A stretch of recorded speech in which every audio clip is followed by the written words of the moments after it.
Fala pessoal, JP Castilhos aqui para mais um Sporteca to the Point. Cara, hoje a gente tem o prazer de falar com o Fernando Vilela, que é CMO da Rappi, uma das empresas que teve aí um crescimento gigante durante o período de pandemia e que teve no front, né, prestando um serviço de bastante valor à sociedade nesse contexto complicado que a gente está vivendo.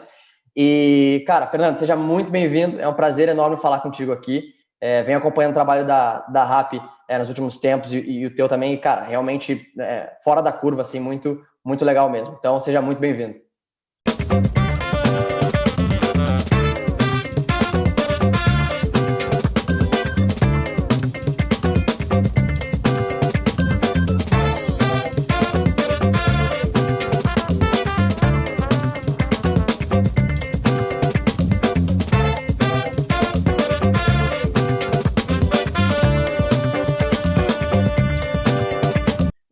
Obrigado pelo convite. Espero que a gente consiga bater um papo e trocar uma ideia e que quem estiver ouvindo aprenda algo, que eu acho que é o mais importante.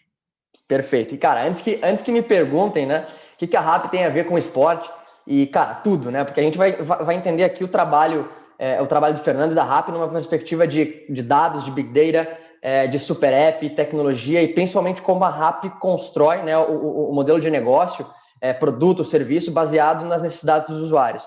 Né? Então, acho que esse é o principal ponto aqui para a gente abordar. E, Fernando, então, assim, antes de mais nada, cara, para que o pessoal te conheça um pouco melhor e para dar um pouco de contexto, conta para a gente quem é o Fernando, faz aí a sua long story short em 3 minutinhos, para a gente dar um pouquinho mais de contexto para quem está nos escutando.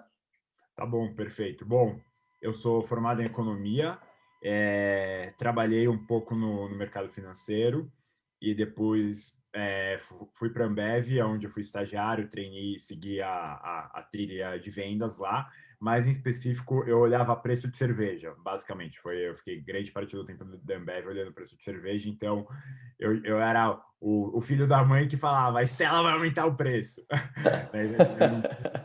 E aí, no fim de 17 para 18, eu entendia que, o mundo ia mudar, né? O mundo estava começando uma mudança, uma transformação. Na época, ninguém falava muito em tecnologia, startup, era outros tempos. E aí eu falei, preciso conhecer um pouco esse mundo. E aí eu acabei conhecendo um dos fundadores aqui do Rappi no Brasil. E aí eu pirei na ideia, assim, na proposta de valor. Não era nada ainda, assim, estava em 2 quarteirões, era praticamente isso, era esse o tamanho da operação. E aí eu falei, cara, puta, lá é legal, espero que me façam uma offer boa. Me fizeram uma offer, não foi tão boa assim no começo, mas eu falei, sou novo, vou pagar para ver. Vale a pena o risco. Vale a pena o risco. E aí eu entrei, aí primeiro eu foquei em expansão, então ajudei a abrir para a Zona Leste, em São Paulo, para a Zona Norte, para alguns outros bairros de São Paulo que a gente nem operava na época, como Morumbi, Chácara Flora, enfim, abri Alphaville também, ABC, até que depois de um tempinho me chamaram para montar o time de Marketing Growth. Tinha um começo de time ali, mas não era algo muito estruturado. E aí eu acabei montando e venho liderando o time desde então, com só um parênteses, um hiato, digamos assim, no último ano, que o segundo semestre eu saí da posição e fui focar em projetos especiais que a gente precisava mudar algumas coisas internamente. E aí, como eu sou o líder há mais tempo de casa aqui no Brasil, aí sobrou para mim o desafio, e aí eu saí da posição, tirei uma licença, digamos assim, né? O pessoal brinca porque eu voltei depois, e aí agora no fim do ano eu voltei para a posição, e aí eu falo para as pessoas que eu voltei com menos viés e mais pilhado. Sim. Então, aí, nisso agora no primeiro semestre, nos primeiros 5 meses do ano, a gente já conseguiu fazer várias coisas diferentes que até então a gente não vinha mais conseguindo fazer. E voltar a crescer e entregar uma série de coisas super legais. Cara, animal.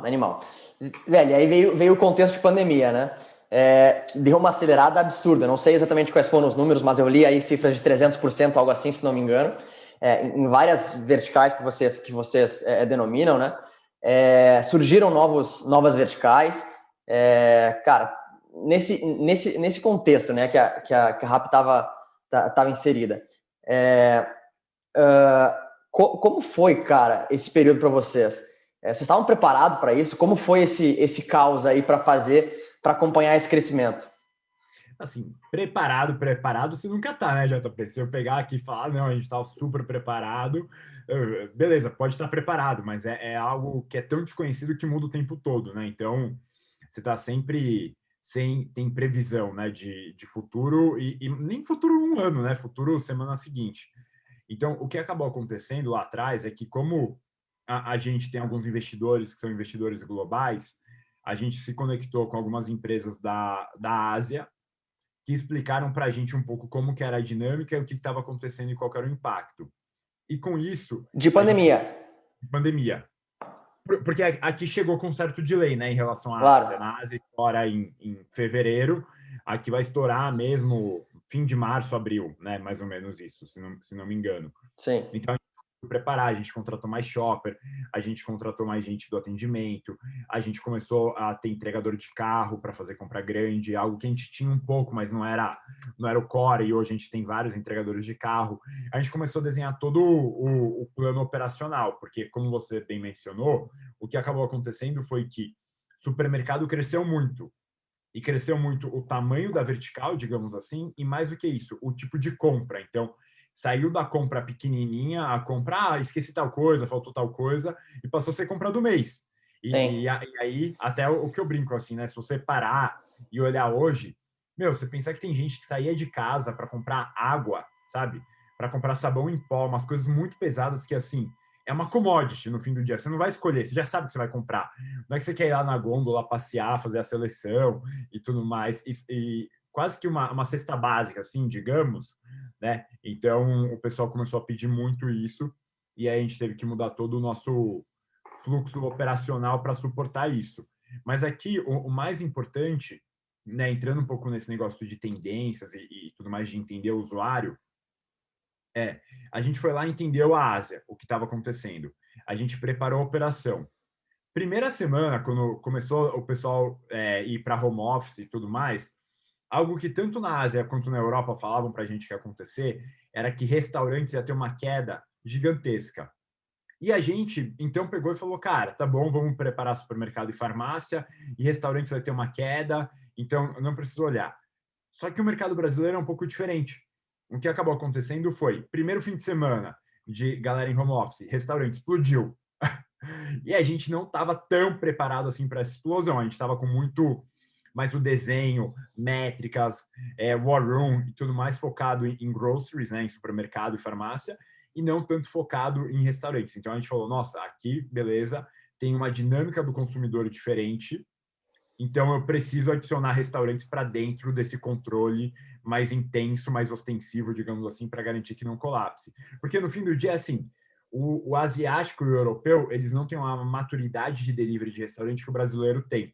Para a gente, delivery, né, o pedir a pizza por telefone, é algo que seu avô faz, né? Quem tem Claro. bisavô faz, é algo muito antigo, não é algo novo. Então, as pessoas não ficaram com receio que acabou acontecendo na Europa e na Ásia, como a gente observou. Cara, animal. E aí tem essa questão, né, Fernando, de entender essa não uma subcultura quando a gente fala no contexto global, né? Entender a perspectiva do consumidor brasileiro e vocês, como são um super app, a gente já entra nesse ponto, vocês têm essa sensibilidade de conseguir entender isso muito fácil, né? Porque a demanda surge, vocês conseguem com muita agilidade ir lá e agir em cima disso, né? Então, entender essa cultura e estar por dentro desse contexto, no que está acontecendo em real time, é fundamental, né? Não, total, total. Te dou um exemplo, assim, de real time, né? Eu comecei a reparar no meu Instagram, é um exemplo até que eu gosto sempre de dar, é que muita gente está fazendo bolo de cenoura. E, cara, por que, JP, as pessoas estão fazendo bolo de cenoura? Sei lá, por quê? Porque as pessoas querem, não importa. Mas aí eu peguei e falei pro time, eu falei assim, cara, tem algo estranho com bolo de cenoura. Vamos ver quais são os itens mais buscados no search, né, na barra de pesquisa. Ovo, farinha, cenoura, explodindo. Eu falei, cara, beleza. Então, aí a gente fez uma campanhazinha, uma mini campanha, um negócio assim sutil, promovendo e estimulando o bolo de cenoura. E aí vem o lance de entender o usuário, porque pensa assim, você não é que toda a sua base de amigos no Instagram está fazendo bolo de cenoura, mas se você viu 3 pessoas fazendo bolo de cenoura, aquilo vai para o seu subconsciente, digamos assim. Se você entrou no Rappi para comprar cerveja, por exemplo, né? Para falar um negócio que tem nada a ver. Mas você viu um banner ali falando: compre seu bolo de cenoura, compre os itens do seu bolo de cenoura. Como aquilo está no seu subconsciente, você vai falar, cara, nossa, eu vou comprar também, vou fazer também. Você vai lá e clica e compra, Sim. né? Então, esse pulso de entender o que está começando a crescer, a explodir, ele é muito importante. Um outro exemplo que eu te dou. Tem uma hamburgueria em São Paulo que chama Pérez, né? Que hoje ela é super conhecida. Mas lá atrás, a gente pegou ele, porque a gente tem um botão qualquer coisa, que eu brinco que é o nosso grande ouvido. Basicamente, o que o botão qualquer coisa é? Literalmente, É o teu R&D. Certeza que é o teu R&D. É isso. Literalmente o que você quiser, você pode pedir lá. Você só coloca onde vai retirar o valor, a gente vai lá, retira e compra. E a gente reparou que no qualquer coisa começou a ter uma explosão de gente pedindo para ir no Pérez. E um dia eu fui até lá, ficar até relativamente perto de casa. Eu fui lá e vi entregador na fila. Eu falei, cara, que maluquice é essa? E aí a gente foi falando, precisamos fechar esses caras. Até hoje eles estão com a gente, exclusivos, e são um puta case de sucesso de algo que assim, a gente pegou ainda baby steps, que estava começando a tracionar, e a gente conseguiu fazer uma construção conjunta com eles, uma parceria que ajudou a tracionar, a escalar para toda a cidade de São Paulo. Cara, animal. Pegou ali em early stage a Pérez e fez tracionar junto com a RAP. Cara, isso é sensacional. E aí eu te pergunto, Fernando, se teve também uma mudança no perfil de usuário, né, depois da pandemia. Se a idade aumentou um pouco, enfim, como vocês viram também esse comportamento dentro do app? Não, perfeito. Teve uma mudança. O que eu diria é assim, de forma bem simplista, bem generalizada. Dos 20 aos 30, são pessoas que são muito acostumadas à tecnologia já. Então, ela não tem receio de pôr cartão, de pedir, de testar. Então, a gente já tinha um público bem consolidado. Quando você começa a ir para o 30 a mais, a cada ano que você vai adicionando nesse 30 a mais, a pessoa já tem receio que o cartão vai ser clonado. A pessoa, digamos assim, ela vivenciou o início do e-commerce. Então, o início do e-commerce, como qualquer início de disrupção, é cagado, sabe? Dá pau, o negócio não funcionava direito. Então, a pessoa acabou sofrendo um pouco. Com a pandemia, todo mundo foi forçado a testar, a experimentar. E aí, a gente acabou vendo que muita gente do 30 a mais começou a pedir aqui, no Rappi, e são pessoas que pedem compras ainda maiores, porque geralmente já tem família, né? Tem mais gente em casa. Então, até chegou a mudar consideravelmente o ticket médio que as pessoas estavam tendo dentro da plataforma. E é muito levado por esse efeito mix, né? Esse efeito peso de uma audiência um pouco mais velha comprando na plataforma. E aqui tem até um outro ponto, uma curiosidade legal, é que a gente reparou que tinha muita gente de idade querendo comprar, ou filhos falando para os pais de 70 anos, 80 anos, não, pede no Rappi. E assim, não é tão trivial. E aí uma menina do time fez um vídeo para a avó dela sobre como pedir, e a gente viralizou esse vídeo. E aí várias pessoas acabaram recebendo, porque a gente pegou e falou, nossa, Gabi, que legal, vamos viralizar esse vídeo. E a gente subiu em canais e ficou mandando via WhatsApp e conseguiu dar uma viralizada. Tanto que depois isso virou até uma campanha conjunta com o Facebook para educar as pessoas sobre como pedir ou como pedir para o seu pai, né, ou sua mãe. Né? Então, como que você coloca um outro endereço e consegue pedir, assim você garante que eles não estavam saindo de casa. Animal, tem uma parte de educação também aí para essas pessoas que ainda não sabem, não estão tão acostumadas a pedir, né? Cara, muito legal. E aí, Fernando, a gente tem uma questão também, cara, que as questões de desafios e de erros e acertos, né? Que a gente tem que viver no dia a dia, quem está numa startup e aí nessa trincheira, e que eu imagino que vocês vivem muito e tem muito esse skin in the game. Cara, como é, assim, na RAP esse mindset? Cultura de erro é algo que imagino que é super abraçado, é super aceita, mas conta aí um pouquinho de como é esse desafio do dia a dia, de estar nessa trincheira. Não, perfeito. Eu gosto de usar uma expressão que é assim, isso é operar no caos, né? Um business tipo Rappi, assim, tem tudo para dar errado. Tem vários stakeholders, é um negócio real time, é um negócio que a demanda maior é no fim de semana, então é quando ninguém está trabalhando, digamos assim, ele tem tudo para ser caótico, assim, para dar dor de cabeça. Aí, só um parênteses, tem uma semelhança com o nosso business, que é os aplicativos dos clubes de futebol. cara, quando dá alguma merda, é no final de semana. É sempre, né? É impressionante, domingo à noite, vinha aqueles horários mais bacanas do mundo para acontecer. Então tem esse lado. O segundo ponto é a gente é hiperagressivo em fazer acontecer, em fazer um negócio acontecer. Não à toa, RAP de 2018, janeiro de 18 para janeiro de 21, a gente cresceu o faturamento do negócio em 24 vezes. Caralho. Então, só para ter uma dimensão da nossa agressividade em fazer as coisas acontecerem. Quando você opera nesse limite, você não pode se dar o luxo de tentar ser o mais planejado, o mais estruturado, o mais eficiente em tudo, porque tempo é dinheiro, literalmente. Então, a gente hiperestimula o teste, a gente estimula inclusive o fracasso, no sentido assim, fracassar é um bom sinal, quer dizer que a gente está operando no limite, quer dizer que a gente está sempre buscando algo a mais. E aí, quando acontece o fracasso, né, empresas, né, padrões vão pegar, fazer quase que um mártir daquilo, né? Tipo, nossa senhora, fazer um drama. Cara, para a gente é muito rápido, aprendeu, fez o post-mortem, tá bom, tá solucionado, vai acontecer de novo? Tá bom, vida segue, sabe? E vamos para o próximo teste. Então, a gente literalmente fomenta teste AB a torto e direito.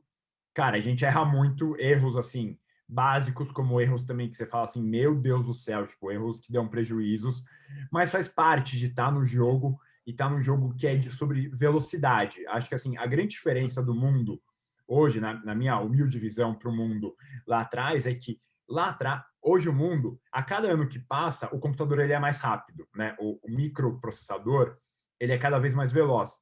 Então, as dinâmicas do mundo, elas são muito mais intensas do que elas eram há 10 anos atrás, do que elas eram há 5 anos atrás. É só pensar, Zoom, quando a gente começou a usar Zoom, WhatsApp a gente não usava em 2014 o WhatsApp, como se usa hoje. Totalmente diferente. Instagram, sabe? Muito do nosso dia a dia que a gente usa hoje não tem nada a ver com a gente há 5 anos atrás, há 10 anos atrás. Então, isso é muito reflexo dessa mudança. Então, se hoje você está no mundo e você não está testando, você não está ousando, você não está errando, provavelmente é uma questão de tempo para alguém ir lá e te engolir. Porque do outro lado, vai ter um louco testando, errando, buscando fazer mais, mais e mais. E você vai estar lá achando que você está pleno, que está sossegado, e num piscar de olhos o cara vai lá e te atropela, e aí você pega e fala, nossa, errei. Vou te dar um exemplo do mundo do esporte, e aí, não sei o que você acha, mas assim, Fórmula 1 era um esporte que estava meio assim, largado. Não largado, mas assim, ele não tinha mais um apelo com o jovem. Aí os caras foram para o Netflix. Cara, e fizeram um documentário que, assim, eu nunca fui fã de Fórmula 1, eu viciei em Fórmula 1. Porque eu vi o documentário e falei, cara, isso é demais, isso é muito da hora. Tipo, eu não tinha noção o quanto existia por trás, ou como funcionava. Mas se Fórmula 1 ficasse seguindo fazendo propaganda, junto com, sei lá, Rolex, Hublot, o que fosse, eu não ia ver, sabe? Ia ser, tá bom, negócio lá, que meu avô via, que meu pai via, tá bom, Nas super manhãs de legal. domingo. Mas não tem mais, né, nenhum brasileiro lá relevante fazendo, né? Tipo, mas não, hoje é tipo, caraca, que espetacular, caraca, tal piloto tá indo super bem, caraca, Lando Norris, tipo, eu sigo o cara no Instagram, sabe? Tipo, conheci o cara por conta do documentário da Netflix, não foi porque eu vi uma propaganda dele na TV ou porque eu vi um comentarista falando dele, foi porque no canal que eu estou, eles estavam presentes, né? Então acho que é um pouco isso. Cara, e no final das contas, né, Fernando, a gente tá falando aqui, e aí isso já tá super batido, mas eu acho que esses clichês, eles são clichês por algum motivo, né? Vivendo, cara, a economia da atenção, né? E eu acho que isso que você falou é completamente verdade, né? Que a velocidade é uma variável super importante, a criatividade também e o timing também são variáveis super relevantes nesse contexto que a gente vive hoje. E a prova é esse tipo de conteúdo, né? Que, cara, se não fosse esse tipo de conteúdo que a porra do algoritmo do Netflix colocou na tua frente lá, se não existisse esse conteúdo, cara, você não ia ver Fórmula 1, você não ia seguir o cara, você não ia falar disso para outras pessoas. Então, tudo isso faz muito contexto, né? E aí, trazendo mais para o nosso mundo aqui, é exatamente isso que a gente conversa com os nossos clientes, com os clubes que trabalham com a gente.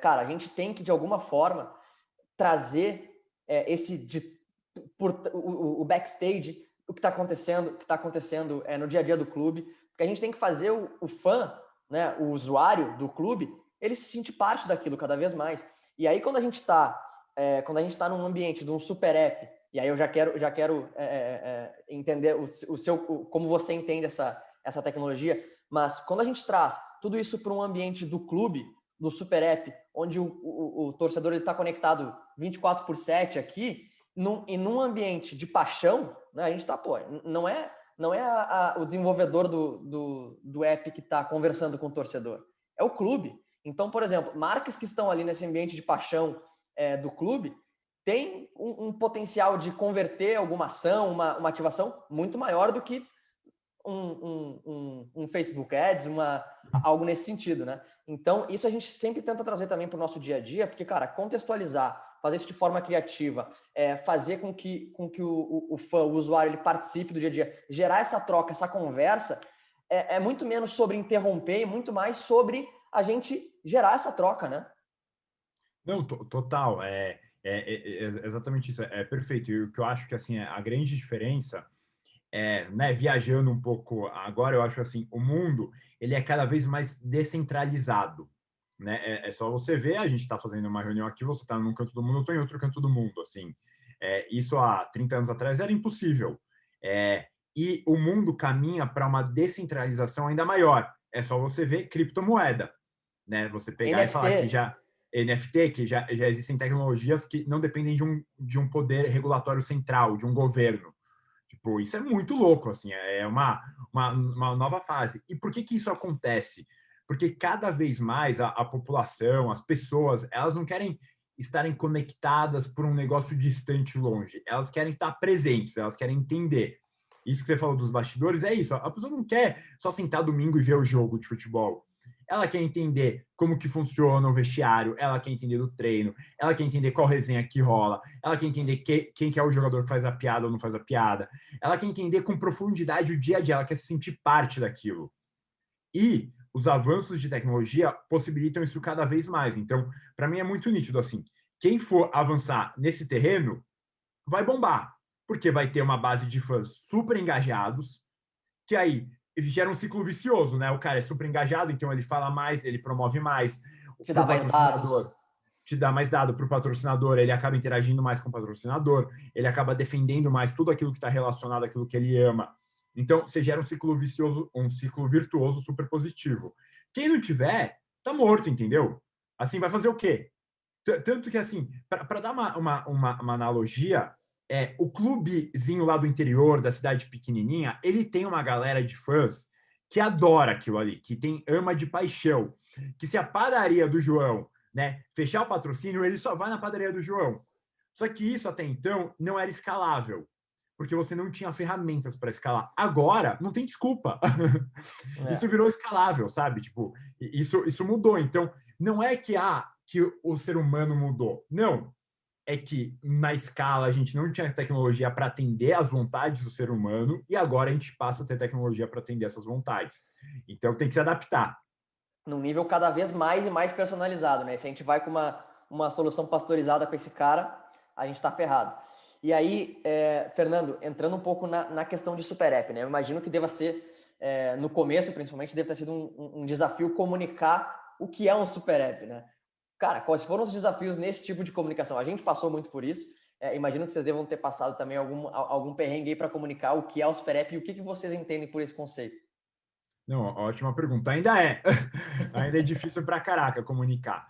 Então o que a gente entendeu? A gente antes comunicava que a gente era um delivery de tudo, né? Porque a gente realmente era um delivery de tudo.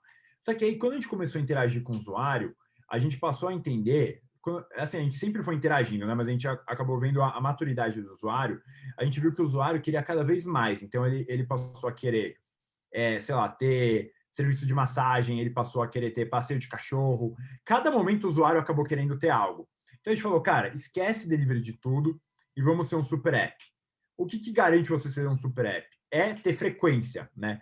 Então, é você ter a frequência do usuário alta. Quem que é o maior candidato sempre a ser um super app é o WhatsApp principal, o WhatsApp não, né? Mas o app principal de mensagem, no caso do Brasil, o WhatsApp. Por quê? Porque você usa ele o tempo todo. Simples assim. Ainda mais com áudio em 1.5 e 2.0 agora. Exato. Mas a gente brinca aqui que fala, cara, esquece, sabe? Os caras têm 99,5% de penetração, assim. Competir com os caras, esquece. Mas em todo o resto, que a alimentação é um negócio de alta frequência, dá para você competir. Mas no limite, qualquer app que você estimula o usuário a ter uma frequência diária, você pode falar que você é um super app de uma certa natureza. Porque você está tendo a frequência diária ali. Como que a gente entende isso como comunicação? A gente comunica isso muito para imprensa, digamos assim, então externamente, porque aí é uma leitura mais qualificada, em grande parte das vezes. Uhum. Mas como marca, a gente não comunica como um super app, isso é algo meio curioso. A gente sempre tenta comunicar uma vertical em específico, para ser o chamariz. Então, eu identifico que o JP ele tem uma probabilidade maior de ser um comprador de supermercado. Pô, eu vou comunicar supermercado para você. Aí, quando você entra no app e ao longo da sua jornada de experiência do app, eu vou comunicando outras verticais até consolidar essa noção que eu sou um super app para você. Mas eu não chego para você e falo, venha para um super app, aqui eu tenho tudo para você. Porque é uma fricção para você no limite.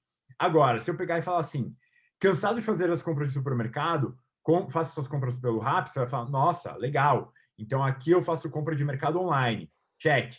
Vou conhecer. Você fez a primeira compra, eu falo, sabia que temos também restaurante? Você fala, nossa, legal, os caras têm restaurante. Sabíamos que temos também farmácia? Nossa, legal, os caras têm farmácia. Sabia que temos Você vai também ficando. pet? Ah, legal, os caras têm coisa para pet também. Você vai gerando um ciclo. E aí você tem depois, né, o topo da pirâmide, digamos assim, ou a cobertura do bolo, que é Rappi Prime, aonde você paga um subscription, né? Então você paga um plano mensal de assinatura, que aí você tem a isenção de frete em qualquer compra acima de R$ 30, para um valor que é R$ 30, então tipo, se paga muito fácil o Rappi Prime. E aí o ciclo fecha, porque você passa a conhecer várias verticais, você não tem mais o ruído do frete, e você se acostuma. Então aí, de fato, a gente consolida o conceito de super app para você, o usuário final, digamos assim. Essa é a forma que a gente acaba construindo. Animal, e faz total sentido, né, cara? Porque você está falando da dor, da possível dor daquele usuário, né? E não da sua tecnologia, né? E, cara, a gente está... Tudo isso só é possível porque a gente tem os dados, transforma esses dados em informação, em insight e, no final das contas, em tomada de decisão, né? De novas estratégias. E, cara, esse é um dos grandes pain points, assim, de entidades esportivas em si, né? Da gente captar esses dados, primeiro porque ele está totalmente segmentado em várias bases de dados. Isso acredito que não acontece tanto com a Rappi, que é mais centralizado, mas como vocês traduzem os dados, né, em informações e depois em insights para tomar essas decisões? Como vocês fazem isso internamente? Se puder Não, falar, lógico. não, perfeito. Não, posso falar assim, por alto, né? Digamos assim. O que a gente acaba fazendo a gente tem um time de né, cientistas de dados que estão o tempo todo ali entendendo, mas mais do que isso, e aí que eu acho que é a parte fundamental, a gente meio que quase que obriga, que todo o time saiba extrair dado e analisar dado. Porque com isso você amadurece a visão de dados em todo o time. Porque uma coisa é você ter uma célula dentro da empresa, da organização, que ela fica pegando dado e enviando reporte. Aí, cara, vira para inglês ver. Outra coisa é todo time sabendo puxar dado, ler dado e analisar dado. E aí eu acho que vem o papel um pouco do líder, JP, que é assim, nenhuma discussão, nenhuma decisão pode ser baseada no achismo. Então tá bom, mas qual que é o dado disso? O que o dado mostra? Ah, vai fazer um teste. Tá bom, então é um teste AB, tem uma incrementalidade. Tá bom, o que o dado está mostrando? Então, quando você começa a fomentar um pouco isso em discussões e reuniões, você passa a gerar essa cultura focada no dado. E com isso, o time vai indo. Aí tem muita gente que pega e fala para mim, não, mas cara, quando você faz isso, vai ter gente que vai interpretar o dado errado. Eu falo assim, é melhor interpretar o dado errado do que não interpretar nada. A interpretação errada, você corrige. A não interpretação, você não tem o que fazer, você fica discutindo filosofia. Eu acho que, eu penso que, eu acho melhor ir por esse caminho. Então essa é a forma como a gente acaba entendendo. Então, assim, hoje, tudo que a gente acaba tomando de decisão, diria assim, é 70% dado e 30% é feeling ainda. Porque também, às vezes, você fica muito na pegada de pegar e fazer análise da NASA, né? Análise que dá um trabalho do caraca para fazer, Quando não, às vezes você tem que fazer algumas apostas e ter um pouco de emoção ali na decisão e falar, não, tá bom, tem um cenário geral, cara, vamos por esse caminho. Ah, mas vamos analisar mais para entender. Aí é o que eu brinco, cara, tudo bem, mas vai demorar uma semana a mais para analisar mais e entender. Uma semana a mais dá para fazer chover, então vamos logo que a gente tem o suficiente aqui de dado para tomar decisão.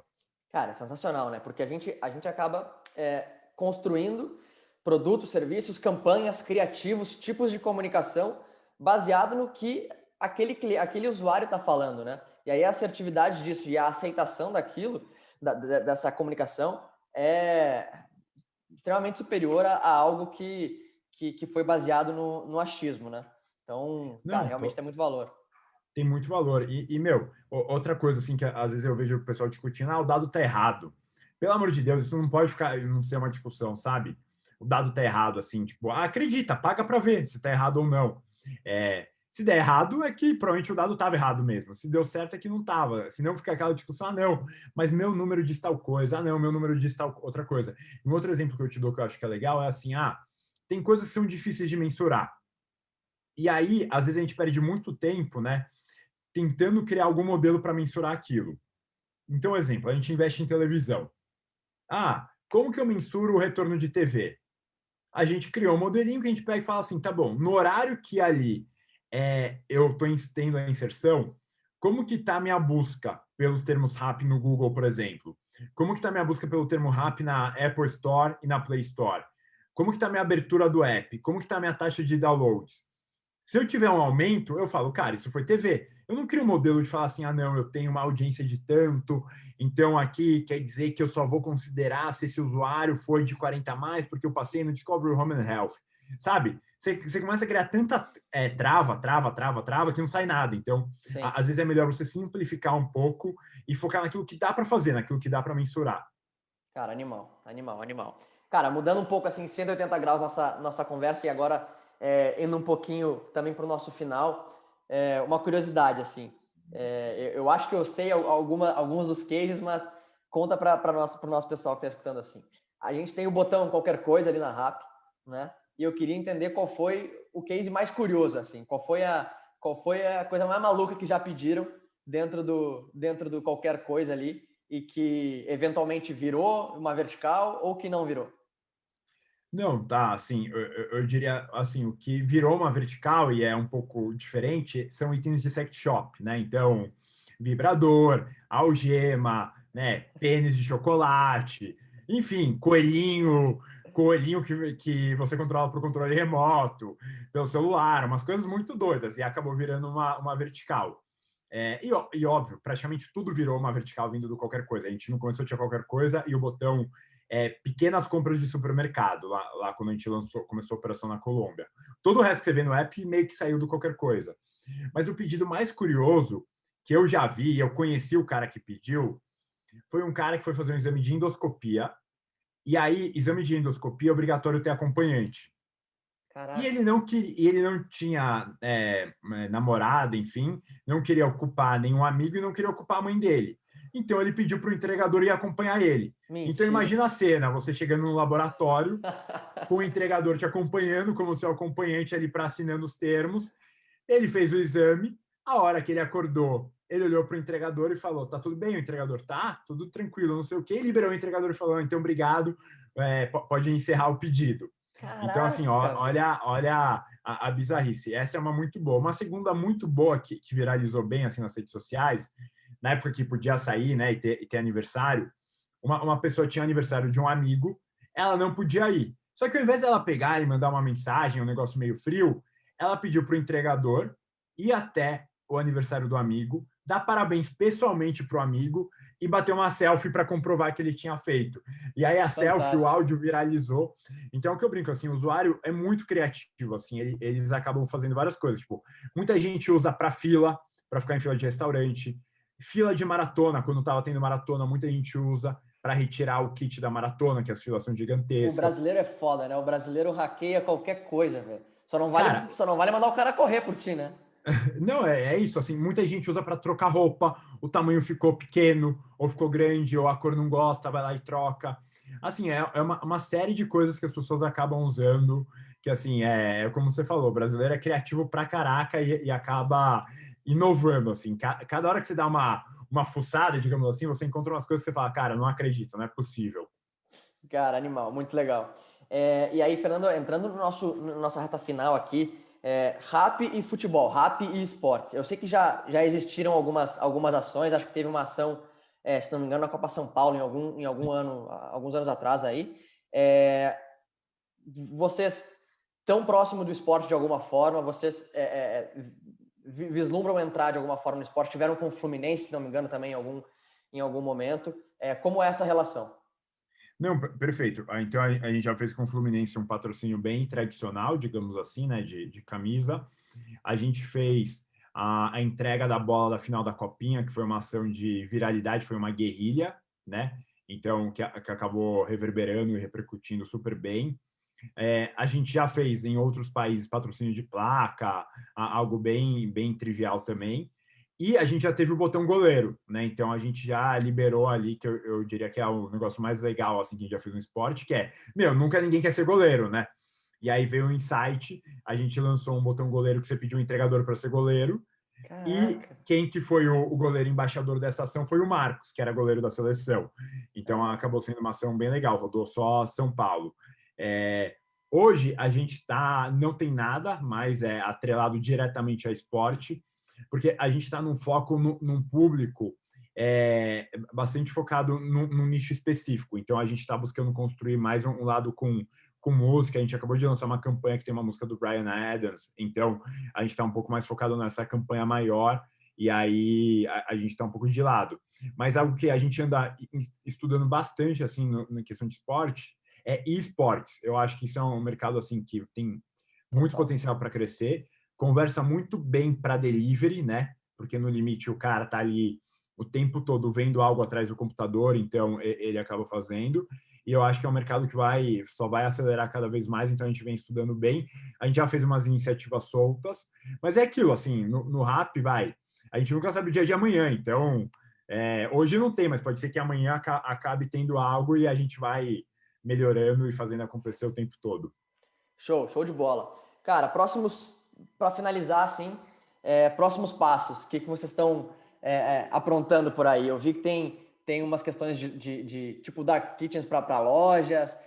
Explica um pouquinho para a gente dos próximos passos aí que puderem ser falados. Não, perfeito. E aqui eu acho que volta naquele ponto que a gente conversou um pouco no começo, que é assim, a gente é muito centrado no usuário, seja ele usuário varejo, seja ele usuário entregador, seja ele usuário final, cliente final. Então, tudo que a gente faz é sempre buscando melhorar a avaliação, NPS, buscando entender, conversar com o usuário o que dá para ser feito. Enfim, então, recentemente, para usuário final, além de fazer o arroz com feijão, que é melhorar todo dia nível de serviço e a quantidade de conteúdo que a gente tem dentro da plataforma, a gente lançou RapBank, a gente lançou RapTravel, a gente acabou lançando 2 verticais recentemente. Então, a gente vem fazendo um trabalho grande de cada vez aumentar mais a disponibilidade de serviços e ofertas para os usuários, e em RapBank muita coisa legal está por vir, para os usuários acompanharem. Para o varejo, a gente está sempre buscando novas soluções. Então, Dark Kitchen é uma solução que a gente vem buscando desenvolver, fazer e tudo mais, entre tantas outras. Então, a gente acaba focando nisso. E para o entregador, aqui é muito coisa de tecnologia, assim, que não é nada sexy, mas para o entregador faz total diferença. Então, como a gente maximiza o ganho dele por hora, uma vantagem de ser um super app é que ele acaba tendo pedido ao longo de toda a jornada. Então, como a gente estimula pedidos fora de horários de pico, né, para que ele não fique só ganha dinheiro no almoço e ganha dinheiro no jantar, e à tarde, né, o cara não tem opção de renda, digamos assim. Sim. Então, a gente vem trabalhando com uma série de iniciativas focando nisso, e que diria que assim, a gente está num ciclo muito positivo. Para quem é usuário, deve estar reparando a melhoria consistente de produto, de nível de serviço, de opções de compra. A gente vem melhorando bastante, e as nossas métricas internas acabam dizendo isso, que é essa obsessão constante por estar sempre melhor, por estar sempre entregando mais valor para o usuário final. Animal. Cara, só uma última coisinha que eu fiquei curioso, você tocando nesse ponto de proximidade com o usuário. Existem algumas estratégias não tão digitais e mais pegada física, assim, para se aproximar e humanizar essa relação rápida usuário. enfim, se vocês fazem isso de alguma maneira? A gente fazia, a gente ainda segue fazendo, mas a gente fazia focus group offline, digamos assim, né? Então, conversas que, cara, eram cafés da manhã, assim, não era focus group, aquele negócio meio formalzão, meio estruturado, era um bate-papo, assim, a café da manhã, almoço, jantar. Hoje a gente faz via Zoom, e agora a gente começou agora, assim, tipo, ano passado, a gente fez algo que sempre foi parte da nossa cultura, mas a gente formalizou um pouco isso, que é o que a gente chama de comunidade de 1K. Então, cada sócio aqui da empresa tem o seu WhatsApp disponibilizado para 1.000 usuários. E a gente tem uma competição interna para ver como que performa a compra, a recompra desses 1.000 usuários. Então, com isso, no JP assim chove, entendeu? Eu falo com o usuário todo o santo dia da minha vida. Agora, enquanto a gente estava falando, acabou de chegar uma notificação de uma pessoa. Oi, Fernando, tudo bem? Eu tive aqui um problema, precisava da sua ajuda. E isso deixa você muito com skin on the game, então deixa você sempre presente, falando, conversando, entendendo. Se não, fica solto, sabe? Tipo, fica atrás de um dashboard ali, um negócio vazio. Fica frio, né? Fica frio. Eu particularmente adoro, assim, falar com o usuário. Tipo, me manda mensagem no LinkedIn, eu respondo. Sempre tentando entender aquilo que está acontecendo e aquilo que está indo. Óbvio, tudo tem limite, né? Também quando a pessoa vem, né, no modo super agressivo, também você responde, mas assim, né? Mas se a pessoa vem com educação, porque aqui é o que eu brinco assim, né? Eu não acordo 6 da manhã e vou dormir 1 da manhã todo dia da minha vida, porque eu tô aqui para brincar. Eu tô aqui realmente me dedicando a pegar o melhor valor possível para o usuário final. Então, super aberto a falar com vários usuários, mas também sempre sabendo filtrar também um pouco de quando é um exagero, digamos assim, versus de quando realmente é um problema. Mas isso de estar o tempo todo falando com o usuário, cara, isso eu acho que é algo único, assim. Então, no mundo do esporte, por exemplo, acho que se você começa a ter algo que Fórmula 1 faz, né? Não sei se algum clube de futebol faz isso, mas Fórmula 1 faz aquele zoom, né? Com os pilotos. Pega um moleque que falou sei lá, com Fernando Alonso. Cara, o moleque nunca vai esquecer disso na vida. Ele vai falar para todos os amigos dele para sempre. Então, tem algumas coisinhas que essa proximidade gera que é fundamental e eu acho que realmente gera um valor intangível. Não é nem um valor tangível, é um valor intangível que no longo prazo ele se paga. Total, cara. E para mim, seja a experiência física ou digital, é uma das ferramentas mais transformadoras e impactantes do mundo, né, cara? E a gente tenta trazer esse conceito também para dentro do nosso Super App, que é realmente levar experiências digitais e físicas para a parte de resgate do app. Então, cara, já teve case no São Paulo em que o torcedor conseguiu resgatar uma janta com o Lugano, ligação de aniversário do Wellington Paulista no Fortaleza. Fudido. Porra, animal. E isso impacta a vida daquele cara e ele vai ser um usuário do app que vai reverberar isso para toda a comunidade dele, entendeu? Então, esse tipo de mindset, esse tipo de estratégia que você falou do 1K, cara, é sensacional. Isso ainda, os clubes são muito avessos a fazer estratégias como essa, porque o futebol é aquilo, né, cara? Perdeu, é a pior coisa do mundo, ganhou, é a maior maravilha do mundo. Então, tem essa questão, mas que a gente, pouco a pouco, vai mudando. Vai mudando. Não, e o que eu digo voltando naquele ponto de descentralização, se você pensar, né, os clubes interagem muito com torcida organizada e tudo mais, mas assim, grande parte das pessoas não são de torcida organizada.